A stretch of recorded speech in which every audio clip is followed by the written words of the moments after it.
Nous allons donc vous présenter le Pack Init. Donc le Pack Init qui est une solution de CRM que nous vous proposons autour donc de Dynamics 365 for Sales.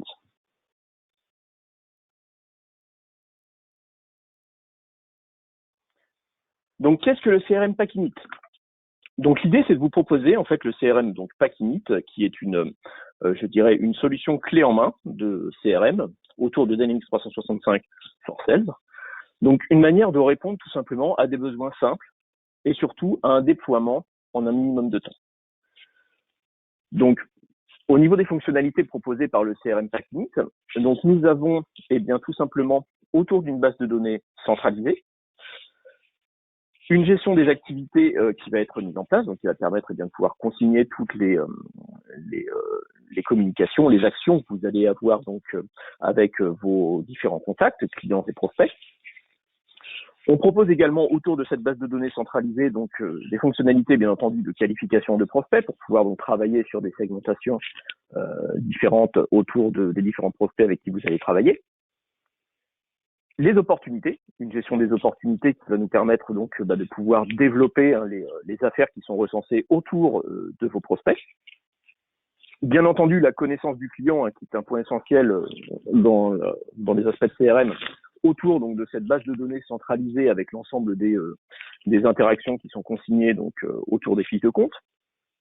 Et également une gestion des tableaux de bord, donc de manière à pouvoir ressortir des indicateurs, des graphiques, des listes sur l'ensemble des données donc qui sont consignées dans un Dynamics 365. Donc voilà un petit peu le périmètre de ce CRM Pack Init. Donc l'idée c'est de pouvoir transformer vos contacts, bien entendu, en opportunités de vente de manière à augmenter vos revenus, afin d'une part de suivre plus précisément les ventes et les opportunités que vous avez donc dans votre portefeuille, de manière à les conclure beaucoup plus rapidement. Donc un des premiers points, c'est une amélioration du taux de conversion des leads. En effet, donc le pack CRM Init va vous permettre de segmenter vos prospects et de pouvoir donc ainsi réduire le cycle de vente. On va pouvoir donc convertir les différentes pistes que l'on va détecter chez nos prospects de manière à pouvoir conclure et gagner donc des opportunités de manière plus rapide. Un deuxième point donc concerne l'optimisation des ventes. Donc l'idée est d'automatiser un certain nombre de choses de manière à libérer du temps pour les équipes commerciales. Donc ça rejoint le point 3, une automatisation des tâches, puisque on va disposer de processus métiers qui sont donc présents dans le système, qui vont permettre de guider l'utilisateur dans les tâches qu'il a effectuées au quotidien, et donc de pouvoir déclencher également de manière automatisée des actions de relance, de rappel, donc afin d'aider tout simplement l'utilisateur dans les différentes actions qu'il va effectuer autour donc des comptes, des opportunités et des prospects. Et enfin, le point 4, donc la mesure des performances. Donc avec le Pack Init, on va également vous mettre à disposition des tableaux de bord, donc basés sur des vues que l'on va donc pouvoir personnaliser donc en fonction de vos besoins et de manière à les partager facilement donc avec les autres utilisateurs du CRM, de manière à pouvoir pousser des indicateurs donc à l'ensemble des utilisateurs du Pack Init.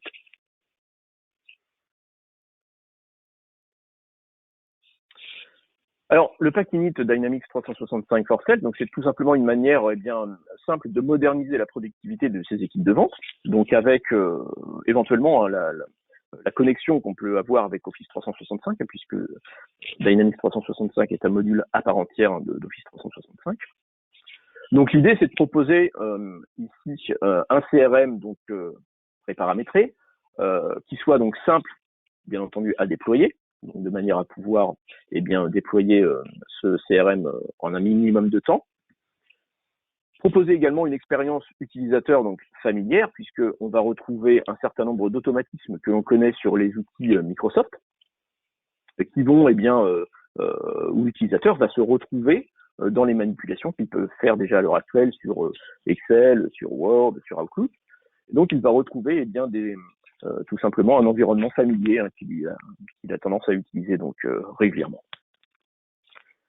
Accessible de partout et tout le temps, donc on est sur un produit bien entendu en SaaS, donc accessible via le web, et ceci via différents également terminaux, puisqu'on va pouvoir utiliser Dynamics 365 via un ordinateur, via également des, des, des terminaux tels que terminaux mobiles, terminaux smartphones ou tablettes.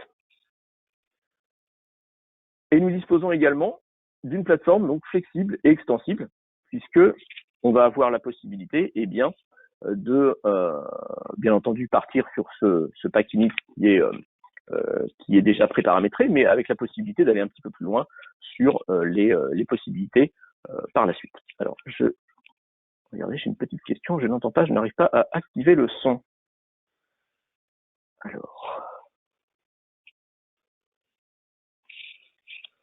Alors, si vous avez des soucis peut-être pour entendre la présentation via votre PC, essayez peut-être via téléphone. 2 minutes pour répondre à la personne qui n'arrive pas à...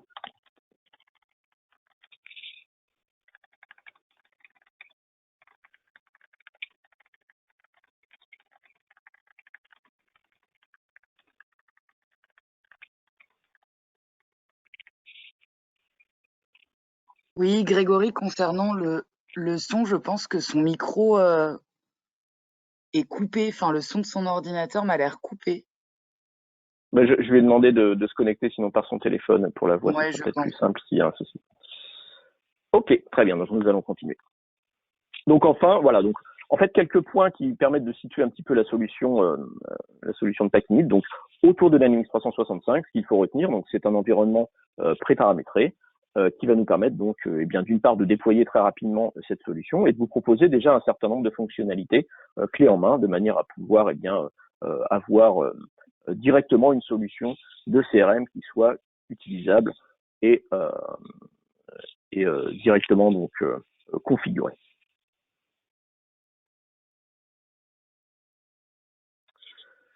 Alors, le processus de vente que l'on vous propose via le CRM pack init est simple et assez efficace dans le sens où on va pouvoir partir, bien entendu, des prospects qui seront donc soit importés, soit saisis manuellement, passer par une phase de qualification qui vont nous permettre d'identifier les besoins de ces différents prospects, de manière à pouvoir derrière générer une opportunité, une affaire que l'on va suivre en fonction donc des différentes discussions que l'on aura avec notre prospect. Et ensuite, on va passer dans une gestion un petit peu plus, poussée que ce qu'on avait autour de nos prospects, autour des comptes et des contacts, où on va générer des activités, des tâches, des rendez-vous, des appels téléphoniques de manière à venir compléter ce dossier donc avec l'ensemble des actions et des interactions que l'on aura avec nos comptes et contacts.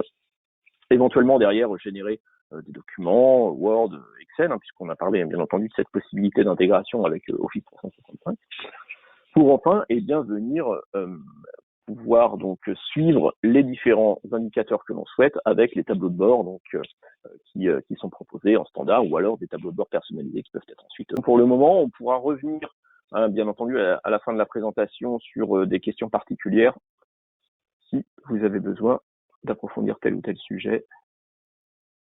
Non, je note pour le moment pas de questions particulières. Ok, donc on va continuer. On va enchaîner donc sur la présentation des produits. Voilà, donc je suis connecté ici donc sur Dynamics 365, sur notre solution donc pack init. Donc connecté, comme on l'évoquait, dans le cloud sur environnement donc Office 365. Vous voyez que j'ai à disposition en fait les différentes applications de mon Office 365. Alors, même si vous ne disposez pas d'Office 365, c'est pas gênant, vous pouvez tout simplement exploiter Dynamics sans forcément avoir d'autres produits de la gamme Office. Si vous disposez en revanche de produits Office 365, l'avantage c'est que vous allez avoir, comme vous le voyez sous les yeux, l'application qui est donc partie intégrante de ce pack Office 365 et donc avoir directement accès aux différentes applications Outlook, PowerPoint, OneNote, et bénéficier des possibilités d'intégration qui vous sont offertes avec ces différents éléments. Donc voilà, je suis connecté sur ma solution, donc de prime abord, quand j'arrive sur mon produit, j'ai à disposition un tableau de bord qui m'est proposé. Donc en fonction tout simplement de mes besoins, ici je suis connecté plutôt avec un profil administrateur, donc je vais avoir une visibilité sur les activités des membres de mon équipe. Donc, je vais pouvoir voir qui fait quoi, qui a en fait des appels téléphoniques, des rendez-vous, des tâches de paramétrer sur les personnes donc de mon équipe. Je peux visualiser également l'ensemble de mes opportunités de vente sur un petit graphique qui m'est également proposé juste à côté. Mes opportunités ouvertes qui me sont listées, donc ce qui me permet d'avoir une visibilité sur celles qui sont en cours, celles qui ont éventuellement donc une date d'échéance qui arrive bientôt à échéance. Mes activités, appels téléphoniques, courriers, lettres, rendez-vous, sous forme également d'un graphique sous forme de ligne, donc qui me permet de voir l'ensemble des activités par période. Et enfin, les opportunités conclues avec un classement par commercial, donc qui permet d'avoir un petit tableau de bord et une vision d'ensemble en fait des données qui me sont proposées. Donc là, sur un aspect, je dirais, administrateur, si je suis plutôt, utilisateur, je vais avoir également à disposition d'autres graphiques, donc qui là, comme on l'évoquait, peuvent être éventuellement personnalisés suivant les besoins, avec à chaque fois donc une visibilité sur les données qui se cachent derrière. On va aller le voir de suite. Vous disposez également d'un petit assistant qui peut vous indiquer qu'ici voilà, vous avez un rendez-vous en fait qui est prévu aujourd'hui, une tâche d'envoi par exemple de documentation qui est également prévue, donc vous êtes rappelé via votre tableau de bord par rapport aux activités qui sont planifiées donc sur votre agenda. Bien entendu, nous sommes sur des graphiques et des tableaux de bord qui sont actualisés donc de manière dynamique. Ici, par exemple, sur mes opportunités qui sont donc classées par phase d'avancement, développement, proposition, je peux aller ensuite dans le détail, visualiser quelles sont les opportunités qui se cachent derrière mon graphique. Voilà. Donc, je vois l'ensemble des opportunités qui sont utilisées pour mon tableau et je peux directement filtrer, donc en cliquant sur les éléments de mon graphique, filtrer sur les opportunités qui sont ici, par exemple, dans ma phase de proposition ou ma phase de développement. Ici proposition par exemple, et visualiser donc quelles sont les opportunités qui sont comprises, je dirais, dans cette partie de mon graphique. Donc voilà, donc ça permet d'ores et déjà quand on se connecte d'avoir une visibilité sur les quelques chiffres que l'on souhaite visualiser, sur les activités, les opportunités. J'ai également une visibilité sur mes activités qui me sont proposées également, donc sous forme de liste directement dans mon tableau de bord. Alors, si on rentre un petit peu plus dans le détail au niveau de notre interface, donc on a cette partie centrale qui va nous permettre d'afficher les éléments de notre CRM. On va disposer sur le côté d'un accès aux différents éléments qui sont présents dans notre pack-init. Donc ici, nos tableaux de bord. On va disposer également d'une visibilité sur nos activités. Donc là, sous forme de liste, vous voyez. Donc à chaque fois, vous avez une petite liste déroulante qui vous propose de pouvoir afficher ici mes activités, celles qui sont ouvertes, planifiées, fermées.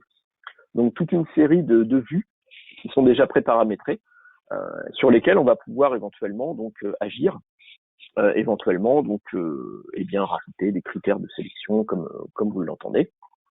Et ça vous permet tout simplement de pouvoir voilà, celles qui sont effectuées par exemple, celles qui sont arrivées à échéance.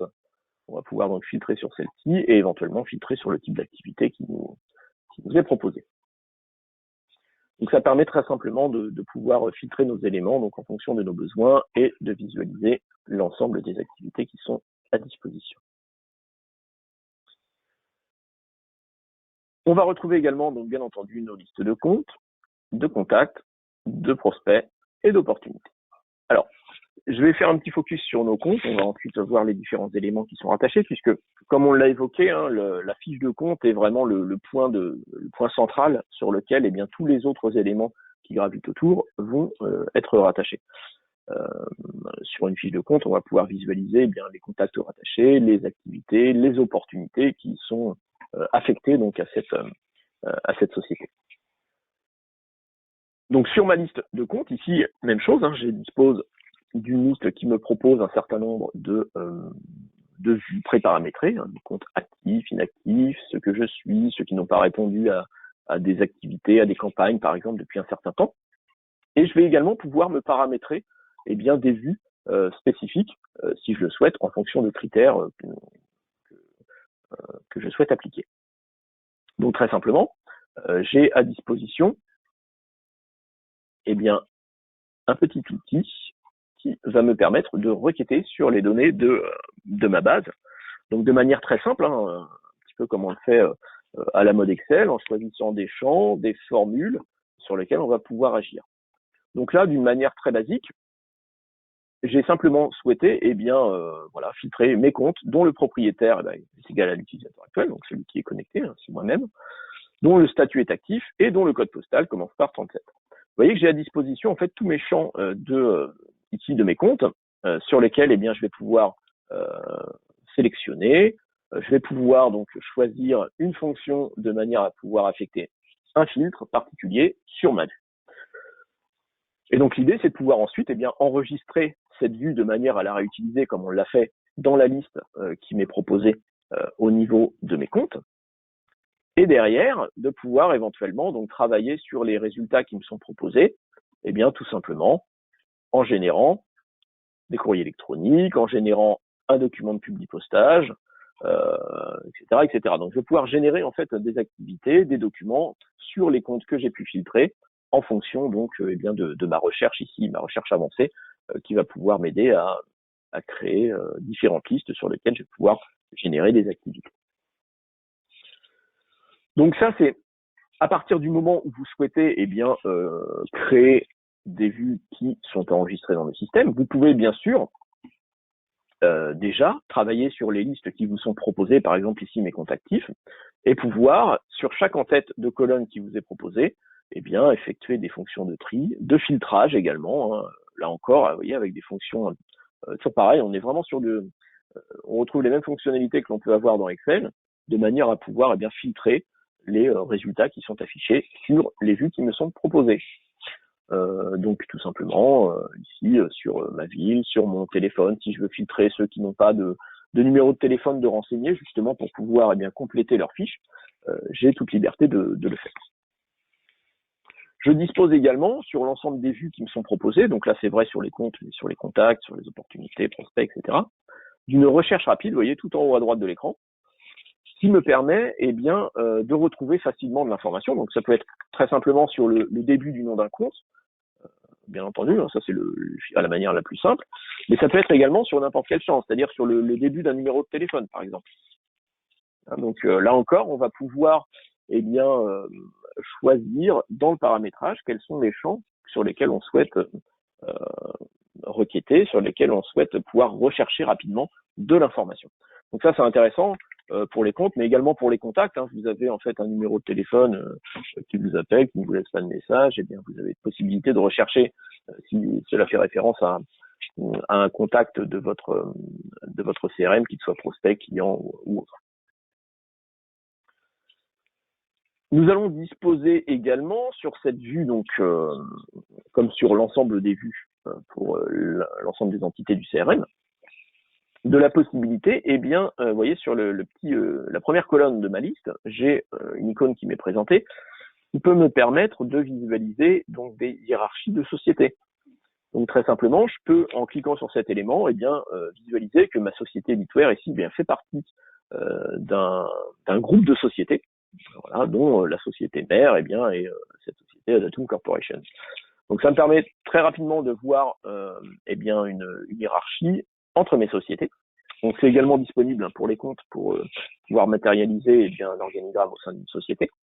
Mais voilà, ça me donne une visibilité d'ensemble sur ma société, donc au sein d'un groupe.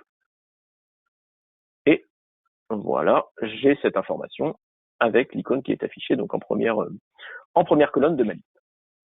Alors on va rentrer maintenant dans le détail d'une société. Donc je vais cliquer sur ma société Litware ici. Voilà, donc je suis sur le formulaire en fait de ma société, donc qui est matérialisé de cette manière. Donc j'ai tout simplement une en-tête avec le nom de ma société, éventuellement une petite photo pour illustrer cette société-là. J'ai tout à fait à droite dans l'en-tête des chiffres qui me sont proposés, tels que chiffre d'affaires annuel, le nombre d'employés. le propriétaire, donc la personne qui est en charge de cette société chez vous, hein, donc le commercial qui va suivre cette société. Et enfin, dans la partie centrale, je vais disposer donc de plusieurs colonnes de manière à structurer l'information. Et ici, dans cette partie résumée, j'ai ma première colonne de gauche qui m'informe donc des éléments de qualification de mon compte. Donc j'ai ici mon contact principal qui a été désigné comme tel parmi la liste des contacts qui me sont proposés. Donc ça permet tout simplement, quand vous ouvrez la fiche, d'avoir directement l'email, le nom, éventuellement là encore une petite photo, le numéro de téléphone du contact principal, de manière à pouvoir avoir cette visu dès qu'on ouvre la fiche. J'ai également le nom du compte, bien sûr, hein, avec quelques champs, vous voyez, qui sont marqués par des petites étoiles rouges, hein, qui sont des champs obligatoires en saisie. Donc ça également, c'est des choses que l'on voit ensemble lorsqu'on met en place un projet de ce type, qui sont les champs obligatoires dont vous avez besoin pour pouvoir valider votre fiche. Un type de relation, donc qui va me permettre de classer en fait mon compte suivant la relation que vous avez avec celui-ci. Est-ce qu'on est face à un client, un fournisseur, un partenaire, un prescripteur ou autre. Donc, ce qui va me permettre de définir un petit peu sa relation. Numéro de téléphone, télécopie, site web. Donc là, on est vraiment sur des informations assez classiques. Hein. Le contact principal, donc que l'on évoquait à l'instant. Le compte parent, donc également, qui nous a permis justement de matérialiser cette hiérarchie entre sociétés, qu'on a vu juste avant de se rendre sur cette fiche. Les informations d'adresse, rue 1, rue 2, rue 3, ville, le code postal, donc qui me permettent de pouvoir ensuite positionner cette société sur une carte éventuellement hein, que l'on peut afficher de manière à pouvoir la visualiser plus précisément. Et enfin, sur cette partie de l'écran, donc au centre, je vais retrouver ma chronologie. Donc ce qu'on appelle chronologie, c'est l'ensemble des activités qui ont lieu ou qui vont avoir lieu en rapport avec ce compte. Donc on va retrouver des tâches, des rendez-vous, des notes également, hein, puisqu'on a la possibilité de pouvoir stocker des pièces jointes directement au niveau des fiches de compte, contacts, d'opportunités. Donc là, c'est vraiment le fil d'actualité avec l'ensemble des événements qui se sont produits ou qui vont avoir lieu en rapport avec ce compte. Donc, qui sont de différentes natures. On a parlé donc tâches, rendez-vous, activités, mais vous avez également la possibilité de pouvoir stocker donc des courriers électroniques, puisque quand vous êtes donc en liaison avec Office 365 par exemple, hein, vous avez la possibilité de pouvoir classer automatiquement des courriers électroniques que vous allez envoyer ou recevoir de vos comptes ou de vos contacts dans ce fil d'actualité. Ce qui permet vraiment d'avoir une visibilité complète sur les échanges que vous avez pu avoir avec vos comptes. Donc, à ce niveau, vous avez la faculté de pouvoir, via ce petit bouton plus, de créer par exemple un rendez-vous. Donc, je vais avoir la possibilité, d'indiquer donc ma société Eliteware qui est nécessaire pour ce rendez-vous. Rendez-vous de présentation de notre offre. Voilà, donc on va positionner une date, on va dire que c'est demain, de 11h à midi. Voilà. Et une petite description.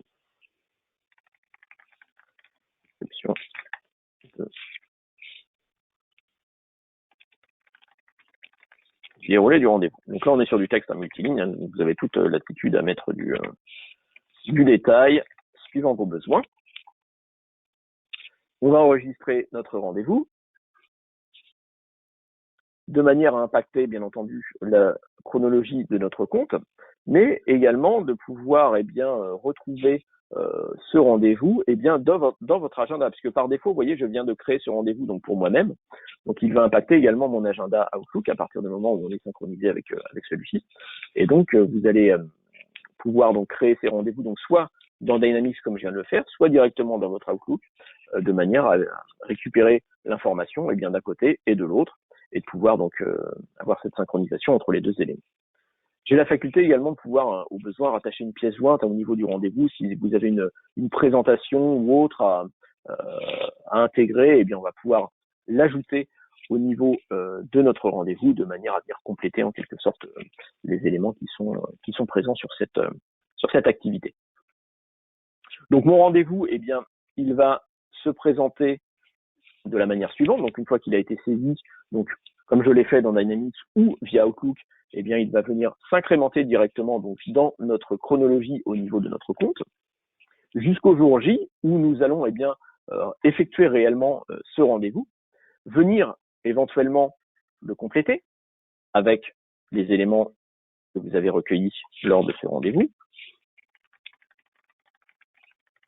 Infos complémentaires. Les pièces jointes éventuellement que vous avez pu recueillir qui vont être également rajoutées sur notre rendez-vous. Et celui-ci, vous voyez, pour le moment, il était simplement en état planifié, comme vous le voyez tout à fait en bas de l'écran. Eh bien, une fois qu'il a été réellement traité, effectué, on va pouvoir le marquer comme terminé, de manière à l'indiquer comme tel dans la liste des tâches et des activités de chacun.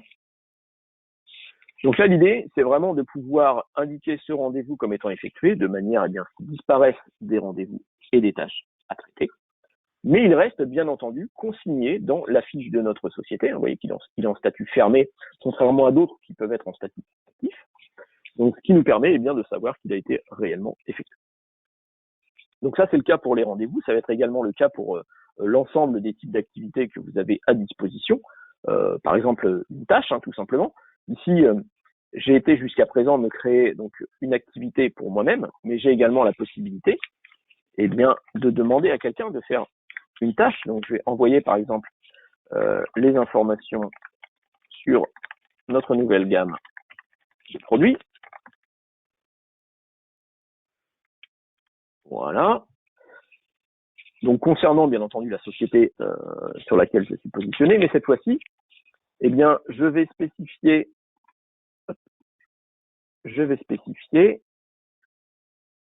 voilà, quelqu'un d'autre comme devant effectuer cette tâche.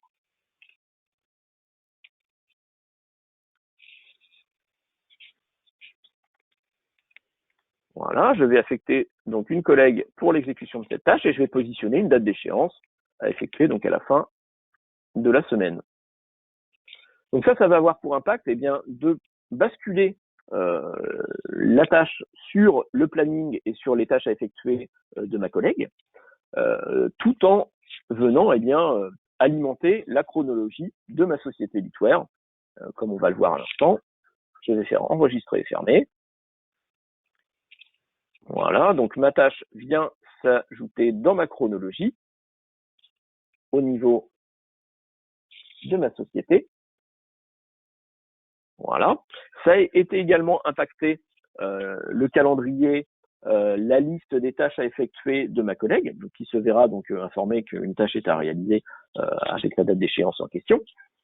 Et donc, j'ai la consignation dans ma chronologie de cette tâche qui a été nouvellement paramétrée. Et donc là, l'idée, comme pour notre rendez-vous, ça va être une fois que la date d'échéance eh bien, sera arrivée, eh bien, de pouvoir clôturer cette tâche comme étant réellement effectuée et donc de la sortir des activités à traiter de manière à ce qu'elle rentre dans les activités réellement effectuées pour cette société. Donc voilà un petit peu la gestion de cette chronologie au niveau de nos fiches de compte et de contact, puisqu'on a également la même chose, avec également des possibilités de recherche qui nous permettent de retrouver facilement de l'information, des possibilités de filtrage également qui vous sont offertes, de manière à pouvoir eh bien, filtrer sur le type d'activité, sur des informations qui peuvent être contenues dans ces activités, la publication, le statut, la date d'échéance, etc., etc. Donc voilà, donc l'idée c'est vraiment de concentrer au niveau de nos fiches de compte, de contact, d'opportunités et l'ensemble des activités qui ont pu avoir lieu.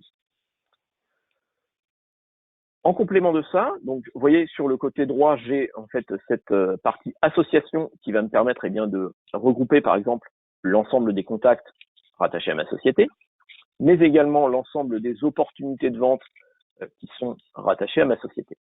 Alors, si on fait un petit focus sur nos contacts, je vais prendre mon contact principal ici, Paul Robert. On va aller le consulter. Donc vous avez soit la possibilité de le visualiser de manière très rapide au sein de l'écran sans quitter la fiche société, ou bien ce qu'on va faire, nous, c'est qu'on va aller directement le visualiser en modification. Et vous retrouvez en fait un affichage très similaire à ce qu'on a vu au niveau de notre fiche société, puisque notre contact ici, contact principal de la société, donc vous allez retrouver tout en haut à droite les informations principales de celui-ci, sa fonction, son numéro de téléphone, son courrier électronique, qui est le propriétaire, le gestionnaire en quelque sorte du compte, qui est le même que celui de la société.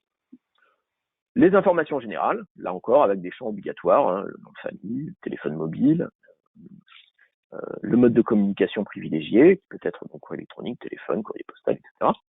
Son adresse, donc qui est la même que la société par défaut, mais qui peut être différente au besoin. Et là encore, vous voyez, une partie chronologie dans laquelle on va retrouver toutes les activités en rapport avec, cette fois-ci, un contact particulier au sein de ma société. Puisque, bien entendu, vous avez une consignation de l'ensemble des activités au niveau de la fiche société, quels que soient les contacts de la société. Par contre, bien entendu, si on va sur le contact en particulier, on va retrouver seulement les activités qui sont en rapport avec celui-ci. Donc voilà, donc on va avoir cette même possibilité de pouvoir donc rattacher et créer nos activités en rapport avec notre contact. Et on va retrouver de la même manière les éventuelles opportunités de vente sur lesquelles notre contact est éventuellement partie prenante.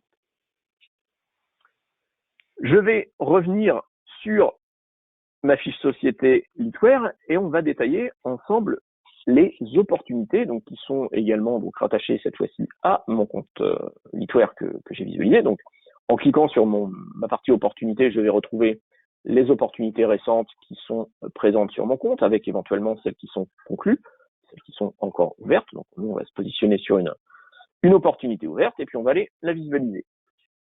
Alors là, à chaque fois je suis parti de la fiche de société. Bien entendu, vous avez, voyez, sur le côté, la possibilité d'aller directement, si vous le souhaitez, sur la liste globale des opportunités, où on va retrouver la même philosophie que pour nos comptes, c'est-à-dire nos différentes vues qui peuvent être présentes avec les opportunités ouvertes, celles qui sont conclues, et des possibilités de filtrage et de recherche qui sont offertes avec les filtres au niveau des en-têtes de colonne, ou bien la recherche rapide avec le champ à disposition tout en haut à droite. Donc, voilà, en fonction de vos besoins, vous pouvez soit passer par la société, soit aller directement en recherche d'opportunités, suivant les éléments que vous souhaitez, et surtout suivant la manière dont vous avez plutôt tendance à travailler. Alors, concernant notre opportunité, nous avons donc une présentation, encore une fois, qui est très similaire. Alors, je vais prendre une autre qui soit un peu plus alimentée, ça sera plus intéressant. On va faire celle-ci, je crois, qui doit disposer d'un peu plus d'éléments. Hop. Donc voilà, notre opportunité ici présente, donc concernant peu importe de l'hébergement, donc on va avoir là encore une présentation très similaire à ce que l'on a vu au niveau des comptes et des contacts, puisque l'écran est encore divisé en trois parties. Une partie qui va nous permettre de qualifier notre opportunité, toujours au centre l'aspect chronologie, pour lister toutes les tâches, toutes les activités qui ont eu lieu en rapport avec cette affaire bien précise. Et là encore une fois consolidé au niveau de la société, quelle que soit donc l'affaire. Et une partie sur le côté, qui va nous permettre de pouvoir identifier les parties prenantes. Alors, de la même manière, si on visualise donc notre en-tête d'affaires, on a donc ici notre opportunité, hébergement, avec tout en haut à droite les informations, je dirais, capitales, avec la date de fermeture estimée, la date à laquelle l'affaire est va potentiellement se conclure, le revenu estimé, le revenu que l'on attend donc de cette affaire, son statut, est-ce qu'elle est en cours, clôturée, gagnée, perdue, et la personne qui est affectée à sa gestion, donc le propriétaire de l'affaire. Dans la partie résumée, on va retrouver donc ce premier pavé donc qui va nous permettre de qualifier notre affaire avec une notion de rubrique qui est là du texte libre qui va nous permettre de mettre des informations en texte libre comme on le souhaite. Le compte et le contact qui sont rattachés à cette affaire, donc ici ma société Litware, et puis j'ai un contact donc parmi cette société qui est le contact privilégié pour cette affaire en fait. Le délai d'achat, donc est-ce que cette affaire va se conclure ce trimestre, le trimestre prochain, cette année, ou on ne le connaît pas. Donc ça c'est des champs de qualification tout simplement qui sont prévus donc par défaut et en ayant toujours en tête qu'on a la possibilité d'éventuellement rajouter quelques éléments sur les différents formulaires qu'on a pu visualiser. Une procédure d'achat, est-ce que c'est un achat individuel, en comité ou inconnu? Une phase de description avec du texte multiligne pour pouvoir compléter notre fiche d'opportunité. Et enfin, quelques éléments avec là encore du texte multiligne pour décrire la situation actuelle du client, ses besoins et la solution proposée. Donc là, c'est simplement en quelques lignes pouvoir identifier la situation du client, ses besoins, la solution qu'on propose, mais simplement sous forme de quelques lignes de texte. Nous allons retrouver, donc comme on l'évoquait dans la partie chronologie, toutes les activités en rapport avec cette affaire. Donc ça permet tout simplement de pouvoir concentrer, les échanges qu'il y a eu avec votre client ou votre prospect au sein de cette opportunité donc d'hébergement qu'on est en train sur laquelle on est positionné. Donc ce qui permet vraiment d'avoir une visibilité sur l'effort qui a été nécessaire de manière à pouvoir arriver donc à sa conclusion. Donc là encore, courrier électronique, appel, téléphonique, tâches, rendez-vous, des notes également, puisque comme on l'évoquait tout à l'heure, vous avez cette possibilité de stocker par exemple des documentations. Voilà, un document technique par exemple qui viendrait compléter notre offre. Hop, avec quelques éléments. Donc là encore du texte avec possibilité de mettre un petit peu de mise en forme.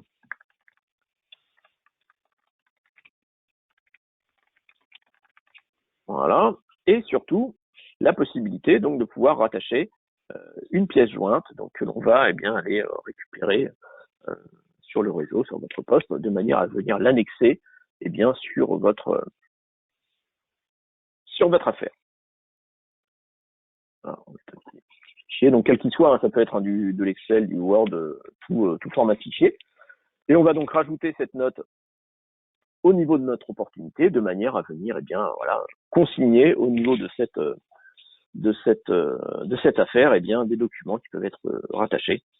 Donc au-delà des documents joints éventuellement à des emails qui ont pu être classés de manière automatique, on va pouvoir rattacher des éléments complémentaires. Et enfin, sur la partie de droite, un petit assistant qui peut vous indiquer si vous avez des rendez-vous de prévus en rapport avec cette opportunité. Très simplement, si je reviens sur un rendez-vous déjà existant, hop, on va venir le compléter, venir modifier sa date et son heure de manière à faire apparaître ce petit assistant. Je vais montrer de toutes pièces. Voilà. Rendez-vous. Donc toujours. Alors vous voyez que tout à l'heure en fait on avait le compte qui était indiqué par défaut dans cette partie concernant. Cette fois-ci on a l'affaire. C'est tout simplement en fait le point de rattachement de cette opportunité, de ce rendez-vous sur l'opportunité. Rendez-vous de suivi de projet, par exemple. On va le positionner donc aujourd'hui ou aujourd'hui début d'après-midi. Ok. Enregistrer et fermer. Voilà, donc très rapidement, en quelques clics, on vient créer le rendez-vous. Simplement, je recherche simplement pour vous indiquer, voilà, donc j'ai mon petit assistant, vous voyez, qui m'indique tout simplement une réunion à venir, rendez-vous de suivi de projet, avec Marie-Jean, qui est notre contact pour notre affaire en cours. Et donc, je vais pouvoir, dans cette partie de droite, spécifier quelles sont les parties prenantes. Donc, je sais, dans ma société Litware, et surtout pour cette affaire-là, que Marie-Jean donc est partie prenante, mais le décisionnaire, au final, c'est Paul Robert, c'est le dirigeant. Donc ça, c'est important à savoir. Et également, chez vous en interne, vous avez la possibilité de pouvoir spécifier les équipes de vente, donc qui intervient en tant que commercial, qui intervient en tant que peut-être expert technique. Voilà, vous avez cette faculté de pouvoir préciser les rôles de chacun au niveau d'une affaire, et également éventuellement de pouvoir positionner des concurrents de manière à, sur vos statistiques, pouvoir faire ressortir face à qui vous avez plutôt tendance à gagner ou à perdre sur tel type d'affaires, par exemple. C'est quelque chose qui peut être important. Donc voilà, donc en fonction de ces différents éléments, on va faire évoluer notre affaire avec cette phase de chronologie où des activités vont venir se rattacher. Et vous avez également ce processus de vente qui vous est proposé, donc qui permet déjà de comptabiliser en fait le temps pendant lequel l'affaire reste ouverte, avec différentes phases sur lesquelles on va pouvoir interagir. Donc, c'est-à-dire que ici vous avez 4 phases qui vous sont proposées, une phase de qualification, de développement, de proposition et de fermeture. Donc ça vous permet sur vos statistiques de pouvoir retrouver votre volume en portefeuille sur telle ou telle phase d'avancement de votre affaire, et également sur chaque étape de pouvoir proposer à l'utilisateur quels sont les éléments qui doivent être consignés. Donc l'identification du contact, du compte, quel est son budget, identifier le décisionnaire, de manière à pouvoir passer à l'étape suivante, où là, on va vous demander également d'autres spécificités, donc quels sont ses besoins, la solution proposée, identifier les parties prenantes, éventuellement les concurrents. Et donc, on va pouvoir faire évoluer notre affaire d'étape en étape, de qualification, développement, proposition, jusqu'à, au final, cette phase de fermeture, où on va, tout simplement, soit fermer notre opportunité comme conclue, si vous l'avez remportée, donc avec la possibilité, de pouvoir, voilà, si je clique sur fermer comme conclu, de clôturer cette affaire et de modifier son statut. Voilà, en conclu, éventuellement modifier le revenu réel, puisque entre le revenu estimé que vous avez pu envisager et le revenu réel, il a pu se passer un certain nombre de choses qui font que celui-ci a été revu à la baisse ou à la hausse. La date de fermeture qui vous est proposée, et éventuellement une petite description complémentaire de manière à venir clôturer celle-ci et impacter donc les graphiques et tableaux de bord qui vont venir traiter donc des opportunités. Ou à l'inverse, venir la fermer comme perdue, si un des concurrents identifiés a pu remporter l'affaire à votre place, on va pouvoir spécifier, là encore, la date de fermeture, quel est le concurrent qui au final a remporté l'affaire, et puis là encore une petite description peut-être pour préciser les conditions dans lesquelles l'affaire a été clôturée. Et donc tout ceci va, là encore une fois, se retrouver sur la fiche de compte où vous allez retrouver dans la liste de vos opportunités celles qui ont été gagnées ou perdues, l'information comme quoi une opportunité a été gagnée ou perdue dans la chronologie, avec éventuellement la possibilité d'informer d'autres personnes qui seraient liées à cette opportunité. Dans vos tableaux de bord également, comme on le voyait tout au début de la présentation, des indicateurs sur les opportunités qui ont été gagnées, les meilleures opportunités, le classement en fonction des commerciaux éventuellement, et également donc dans votre liste globale d'opportunités, la possibilité de pouvoir filtrer, comme on l'évoquait, sur les opportunités conclues, fermées, perdues, en fonction de vos besoins. Alors sachant que là encore, sur chaque liste du CRM, vous avez la possibilité d'afficher un petit graphique à côté qui vous permet de pouvoir avoir une visibilité un peu plus tape à l'œil que tout simplement la consultation d'une liste. Donc là, vous avez à disposition encore une fois toute une série de graphiques qui vous permettent de pouvoir représenter les informations en fonction de vos besoins. Voilà, en fonction des différents éléments qui vous sont proposés sur les graphiques en question, qui peuvent être affichés ou masqués suivant les besoins. Alors, je vois que l'heure tourne. On a balayé assez rapidement, mais je pense de manière assez exhaustive, l'ensemble des fonctionnalités du pack init que l'on vous propose. C'est pourquoi nous avons encore quelques minutes pour passer à une phase de questions-réponses.